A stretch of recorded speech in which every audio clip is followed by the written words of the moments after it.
Caros amigos, quem vos fala aqui é o Padre Elvis do canal Lançai as Redes nas Redes. Muito bem-vindo a esta meditação que vamos fazer do Advento. Convido você a participar desta meditação. Como nos preparar para a vinda do Senhor, terceiro domingo do Advento, como será essa vinda? Como entender esse tempo que estamos vivendo no mistério da liturgia? Participe conosco dessa formação, espero que te ajude a meditação que vamos fazer hoje, inspirando-nos na Palavra de Deus, como essa palavra pode trazer para nós uma esperança ao nosso coração, pode trazer para nós um motivo para vivermos abertos à ação do Espírito Santo e, portanto, cheios de esperança, cheios de alegria, a alegria que vem do Espírito, de saber que o Senhor está próximo e essa alegria é fruto de uma boa notícia. Entender, meus irmãos, que o Advento é um tempo de preparação para o Natal do Senhor. São 4 semanas de preparação. Nós começávamos há 2 domingos atrás, exortava a igreja, a todos os cristãos, a vigiar. Vigiar, por quê? Porque a vida é uma constante espera. A espera da vinda do Senhor ao final dos tempos, porque o Senhor já veio. O povo da primeira aliança esperava a vinda do Messias. Historicamente isso aconteceu. Jesus Cristo, na pessoa de Cristo, se cumpriu as promessas feitas ao povo de Israel através dos profetas, através das Escrituras Sagradas. Se cumpriu em Cristo a mensagem de salvação que o Messias viria. Ele veio, talvez de maneira inesperada, de maneira inusitada. Ele veio humilde, manso, como um cordeiro, como uma criança que, vulnerável, foi acolhida no seio de Maria e depois na Sagrada Família, com José e Nossa Senhora, e viveu entre nós, cresceu, ensinou toda a doutrina da salvação, morreu na cruz para nos salvar, ressuscitou para a nossa esperança, retornou ao céu, e agora nós esperamos essa vinda do Senhor ao final dos tempos. Por isso, entre a primeira vinda do Senhor, historicamente, na plenitude dos tempos, veio o Messias nos salvar, nos salvou, nos reconciliou com Deus, uniu o humano e o divino, o homem e Deus, vencendo o pecado e a morte, e abriu para nós o caminho de salvação. Esperamos agora a sua segunda vinda e definitiva vinda, que é a parousia. Ao final da história, no final dos tempos, no final da história da humanidade, virá o Senhor. Quando será esse momento? Não sabemos. Por isso a igreja sempre nos exorta a estarmos vigilantes e atentos, porque o Senhor virá, como ladrão na noite, diz. Quando menos esperarmos, o Senhor virá e nos levará consigo. Mas entre essa primeira vinda histórica, através do nascimento, da encarnação do Verbo, do nascimento virginal, Nossa Senhora concebeu o Filho de Deus, deu à luz ao Salvador, e entre essa primeira vinda e a última vinda, ao final dos tempos, o Senhor vem constantemente. De que maneira o Senhor vem? O Senhor vem, meus irmãos, em nossa alma. O Senhor vem através dos sacramentos, através da sua palavra. Ele nos exorta, nos fala ao coração. São as vindas que o Senhor realiza em sua igreja por meio da graça, para nos fortalecer, para nos trazer a esperança, para nos curar também do pecado, das enfermidades, para poder também nos libertar, para seguirmos o caminho rumo ao céu. Porque nós somos cativos do pecado, nós estamos enfermos, precisamos ser curados, nós estamos cegos e Ele é a luz. Por isso hoje São Paulo nos exortava à alegria. Olha que bonito a leitura da palavra de Deus de hoje, meus irmãos. Estai alegres, rezai sem cessar, dai graças em todas as circunstâncias, porque essa é a vosso respeito à vontade de Deus em Jesus Cristo. Não apagueis o Espírito, não apagueis o Espírito, não desprezeis as profecias, não desprezeis as profecias e, portanto, examinai tudo e guardai aquilo que for bom. Afastai-vos de toda espécie de maldade. Que o próprio Deus da paz vos santifique totalmente, e que tudo o que sois, espírito, alma e corpo, seja conservado sem mancha alguma para a vinda de nosso Senhor Jesus Cristo. Aquele que vos chamou é fiel, Ele mesmo realizará isso. Do capítulo 5, versículos 16 a 24, da carta aos Tessalonicenses. É uma exortação à alegria. Por quê? Porque o Senhor virá agora, nesse tempo em que nós vivemos, né? Através, né, da liturgia, através dos sacramentos, através da sua presença nos humildes, nos pobres. O Senhor nos visita constantemente. O Senhor, Ele está atuando em sua igreja, de maneira às vezes mais sutil e às vezes mais desapercebida. O Senhor se manifesta e o Senhor se faz presente. Somos nós que não reconhecemos muitas vezes, porque nos falta fé, porque nos falta justamente, né, reconhecer que a sua presença no meio de nós é uma presença real, é uma presença que nos alcança, porque o Senhor, Ele está conosco, Ele está no meio de nós. Hoje na liturgia São João Batista nos exortava a todos dizendo: no meio de vós está alguém que vocês não conhecem. Então precisamos conhecer, porque Ele está no meio de nós. Precisamos buscar o Senhor, né? Temos que sair de nós mesmos e ir ao encontro do Senhor que vem para nos salvar. E Ele vem em nossa alma, vem curar todas as enfermidades do nosso espírito. E assim, meus irmãos, né, quando se dá esse encontro com Cristo, quando se dá essa experiência, né, da presença de Cristo em nossas vidas, nosso comportamento, nosso atuar também muda. Nossa forma de ver a vida, de ver os acontecimentos, de ver, né, como estamos também, isso vai mudando. Por isso São Paulo nos exorta, né, a não desprezar as profecias, tudo que a igreja está dizendo. Hoje a figura de João Batista, como é importante a figura de João Batista, né, nós ouvimos o profeta Isaías, hoje a figura de João Batista, próximo domingo vamos ver a figura de Nossa Senhora, como é importante caminhar ao ritmo da liturgia. E hoje João Batista nos exortava, né, muito fortemente, como na época em que ele pregava, através de suas palavras hoje, a nos prepararmos para a vinda do Senhor, né? E João Batista dizia que ele era a voz que clama no deserto, né? A voz que anuncia a vinda do Salvador. Ele é o precursor, aquele que vai preparando o caminho, né? E hoje, ele, né, a sua palavra, a palavra de João Batista hoje, ecoa também na pregação da igreja. Por isso não desprezemos as profecias, né? Nos tempos em que estamos vivendo, como é importante nós escutarmos a voz do Senhor que ecoa através da sua igreja, que nos exorta através da sua igreja, que nos anuncia através da sua igreja que Ele como luz virá ao mundo. Eu sou a luz do mundo. Aquele que caminha em pós de mim, né, a sua luz, a luz de Cristo, né, ilumina as nossas vidas. Aquele que caminha em pós de mim verá a luz, terá a luz em suas vidas. A luz, meus irmãos, né, que é o próprio Cristo, a luz veio para dissipar as trevas do pecado de nossas vidas, de nossa alma. Nós somos cegos, precisamos ser iluminados pelo Senhor. Nós não vemos como Deus vê as coisas, como nós vemos o mundo.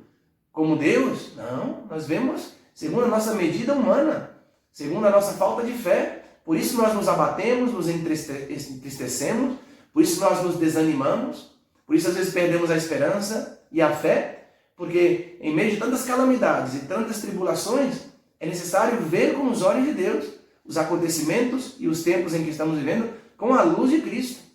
A luz de Cristo que vem primeiro para dissipar as trevas do pecado de nossas vidas.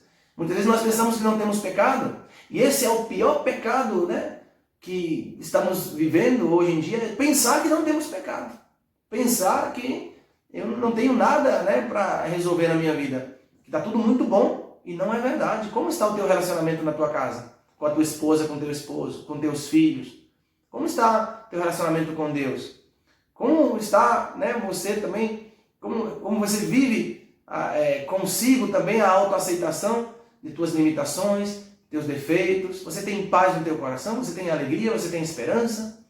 Como é importante a gente se revisar. Me sinto feliz comigo mesmo, me sinto pleno comigo mesmo, me sinto feliz com as pessoas que estão ao meu redor, me sinto feliz porque eu vivo na presença de Deus?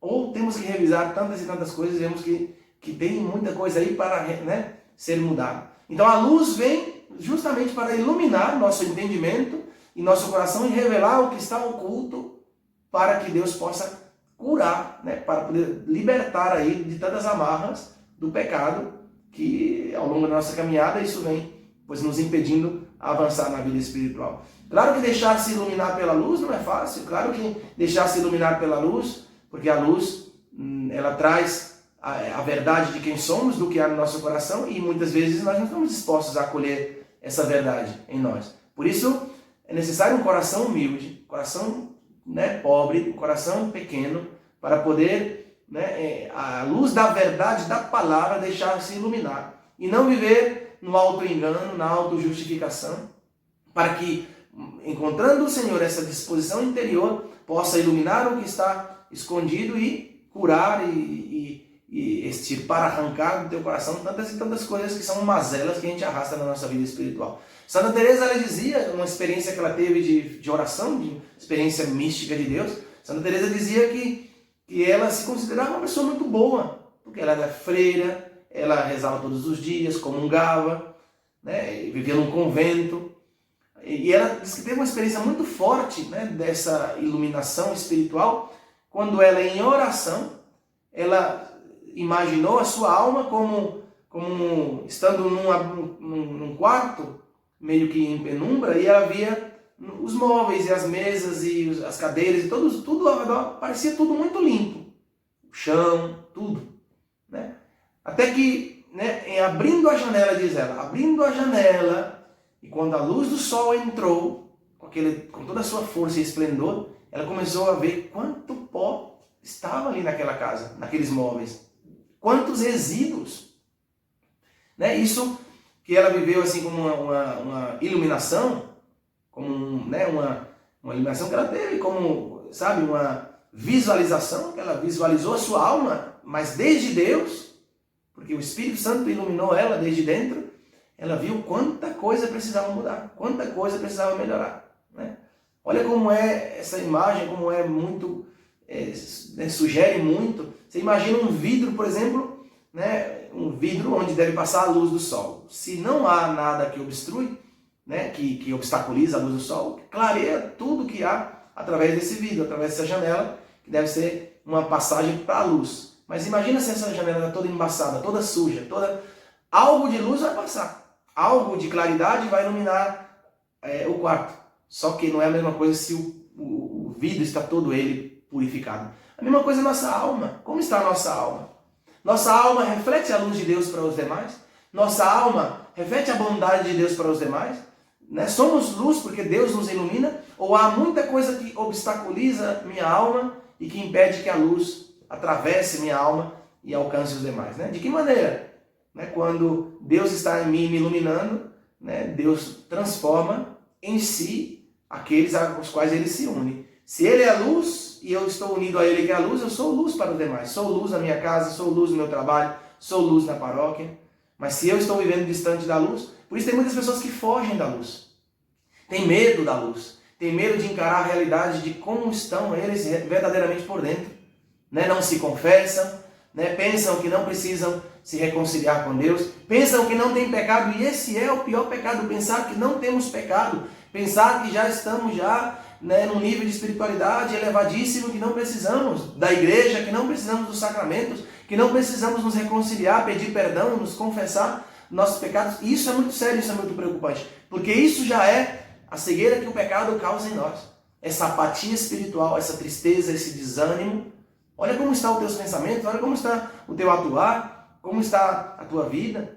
Né? Olha se não é reflexo, talvez, de que muita coisa precisa ser mudada. Se eu não tenho vontade de ir na igreja, se eu não tenho vontade de rezar, se eu não tenho vontade de fazer nada, essa espécie é como uma febre, sabe quando nós estamos com febre, quando nós estamos enfermos, não temos apetite, não temos desejo de comer, não temos vontade de fazer nada. Muitas vezes, né, nossa alma está assim, prostrada por causa do pecado, e não temos disposição nenhuma para rezar, para ir na igreja, para viver os sacramentos. E aí vamos arrastando a vida. E isso reflete na família, reflete no trabalho, em nós mesmos. Não temos paz dentro do nosso coração. Como é você, pessoa de paz, no ambiente onde eu vivo, se eu não tenho paz nem comigo mesmo? Porque se eu não estou em paz com Deus, como eu vou estar em paz comigo e com o próximo? E olha como, portanto, mesmo essa exortação que nos faz hoje o apóstolo, né? Que o próprio Deus ele vai nos santificar. Né? Por isso está dizendo muito claro, é uma exortação, e é categórico o apóstolo. Diz, afastai-vos de toda espécie de maldade. Essa é a primeira condição. Deixar que a luz de Deus nos ilumine, dissipar tudo que é ruim em nós. E não se envergonhe de saber disso, de como você está realmente. E não tenha medo de que a luz te ilumine, não tenha receio nem desconfiança com respeito ao amor e à misericórdia de Deus. Simplesmente reconheça o que há, para que Deus, que começou em ti a obra boa, Ele mesmo leve a bom termo. Porque aquele que vos chamou é fiel, olha que bonito, aquele que vos chamou é fiel, e Ele mesmo realizará isso. Então Deus nos chamou, Deus não vai deixar a sua obra pela metade. Deus nos chamou, Deus é fiel, nunca vai deixar de nos amar e de nos ajudar. Deus nos chamou, né? Mas o Senhor espera a tua resposta. Por isso, como é importante nos abrirmos à graça de Deus de maneira muito concreta, gente. É na igreja, é participando da liturgia, é vencendo o comodismo, é saindo ao encontro do Senhor, né? Porque a gente às vezes só reclama, e curioso, quando a gente reclama, murmura, isso gera mais atitude errada ainda. Porque não somente quando nós, né, reclamamos porque vemos somente o mal e os defeitos dos outros e os defeitos em nós. Quando a gente entra nessa dinâmica, a gente gera mais coisas ruins ainda, gera mais males ainda em nós e nos demais. Uma pessoa que vive assim, reclamando, murmurando, né, que não está feliz e, portanto, se entristece até com a felicidade dos outros, julga, condena, critica. Isso é a raiz do pecado que está em nós, a raiz do pecado da soberba e do orgulho que nos faz viver amargurados, como os fariseus que hoje São João Batista dizia, né, chamando a conversão para preparar um povo bem disposto, e os fariseus foram lá questionar, foram lá, né, indignados porque João estava fazendo aquilo. Então muitas vezes nós questionamos a igreja, não aceitamos, não queremos a verdade, porque queremos que falem somente coisas que nos agradem ao ouvido. E a verdade, meus irmãos, né, a verdade está unida ao amor. Por isso, quem ama diz a verdade. Quem ama e quer o bem, exorta na verdade. Quem adula, quem mente, quem é? E quem acusa? Aquele que acusa o teu pecado, aquele que põe, né, diante da tua cara o teu pecado, para você se envergonhar, para você ter medo e vergonha, para você achar que não é digno. Esse é o acusador. De que serviria, né, que você se conhecesse o teu pecado, mas se você não encontra o caminho da santidade? Né? De que serviria revelar toda a verdade ao teu coração, Deus iluminar a tua vida, mas ao mesmo tempo não mostrar o caminho que te leva para o céu? De que serviria, né, que eu me reconheça pecador, mas que não saiba eu encontrar a cura para os meus pecados, o perdão para as minhas faltas? Por isso João Batista, ele anunciava a verdade, denunciava o pecado, mas acolhia os pecadores. Por isso os pecadores vinham. E Jesus a fazer da mesma maneira, né? Jesus acolhia o pecado e destruía, né? Jesus acolhia o pecador e destruía o pecado que nos mata, que nos aparta do caminho, da verdade e da vida. Mas ele acolhia as pessoas porque as pessoas são filhos amados de Deus. Porque as pessoas merecem 1 e 2 e 3 e 1000 oportunidades. Porque Deus não desiste de nós. Porque Deus nos olha com outros olhos. Mas quando nós não reconhecemos e nos fechamos, nós mesmos nos excluímos da luz e nos privamos da graça de Deus. Quando a luz entra, é verdade, que às vezes pode até incomodar. Se você está vivendo nas trevas, você até se acostuma. Né? Você imagina você num quarto escuro, apaga as luzes, o quarto está escuro, os olhos dilatam, né? Você começa até a ver certas formas, você começa a ver até e se adapta. Somos capazes de nos adaptar ao pecado, somos capazes de nos acostumar ao pecado, somos capazes de nos acostumar à mediocridade, né? Mas quando a luz entra e assim, entra com aquela força impressionante, claro que às vezes incomoda assim a vista, né? A gente fica, né, impacta. Por quê? Porque a luz, ela dissipa de vez as trevas. Porém, né, a luz faz você ver a beleza das coisas, das formas, né, de tudo que está ao redor que antes você não via. A beleza da tua vida, a beleza, né, da tua família, a beleza dos dons que Deus te deu, a beleza do mundo que nos rodeia, a beleza da glória dos céus que está reservada para os justos, para os santos. Ver, meus irmãos, ver é maravilhoso, ver com os olhos da fé, né, ver com os olhos, né, do Espírito, né, e ser iluminados pela graça de Deus. Agora é necessário, né, como diz São Paulo aqui, muito claro, é necessário que nós, né, nos afastemos de toda espécie de maldade. É necessário, meus irmãos, estar abertos à graça de Deus e, correspondendo a esse chamado que Deus nos faz, deixar para trás a vida velha e ir ao encontro daquele que é a luz do mundo, para que Ele nos ilumine e nos mostre o caminho da salvação.